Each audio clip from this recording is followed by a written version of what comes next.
Hi, I'm John Stonestreet with the 2-Minute Warning. You know, anyone who wants to defend traditional marriage is often considered a bigot, intolerant, homophobic. It's a really tough time to say the things that we're convicted of in the public square. So I asked Ryan Anderson of the Heritage Foundation to help us answer a few basic questions about the issue of same-sex marriage. Ryan, the issue of same-sex marriage is often phrased in terms of equality. Don't gay couples have the right to express their love in marriage just like anyone else? You know, everyone in this debate is for marriage equality, although the left seems to use that phrase as if it just applies to people in favor of redefining marriage. But in order to know whether or not a marriage law treats all spouses equally, you have to know what marriage is and why it matters. The state's not just interested in the romantic lives of consenting adults just for the sake of romance. The state's interested in ensuring that children grow up with a mother and a father.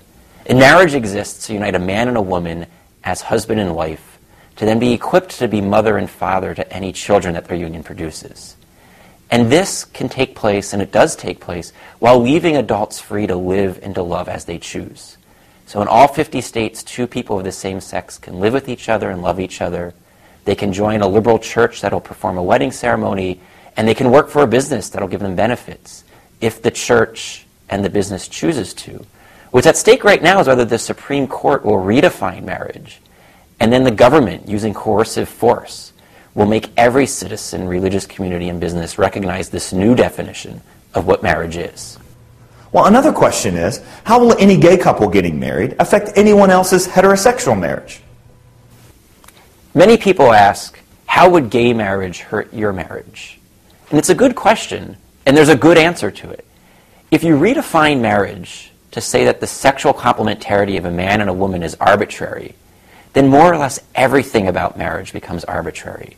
There'll be no reason why marriage should be the union of two people rather than more, why it should be a sexually exclusive union rather than a sexually open union, why it should be a permanent union rather than a temporary union.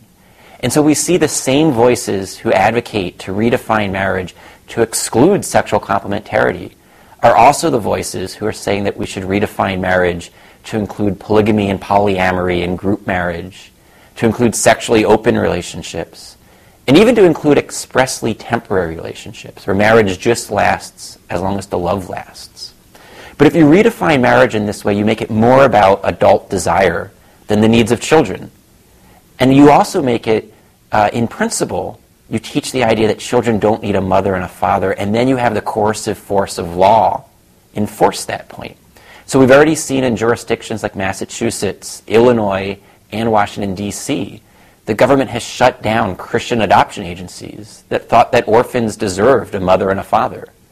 And the state in this instance said that that was an act of discrimination, that to incentivize to place children with mothers and fathers without being on an equal footing with fathers and mothers counted as discrimination.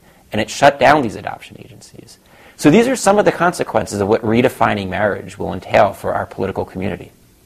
Well, if marriage does stabilize society, then why is heterosexual marriage in such bad shape? And shouldn't we let homosexual couples have a shot at it? And maybe it could even help stabilize the homosexual community as well. Some people argue that marriage is already in such bad shape. How could it hurt marriage to let more people get married? But this overlooks what's really at stake in this debate. It's not a question of who has access to marriage. It's a question of what marriage is. And the reason that marriage is in such bad shape today is largely the result of heterosexuals following bad liberal ideology and following a false understanding of what marriage is. And we can think about this historically. A generation ago, government redefined what marriage is for the first time.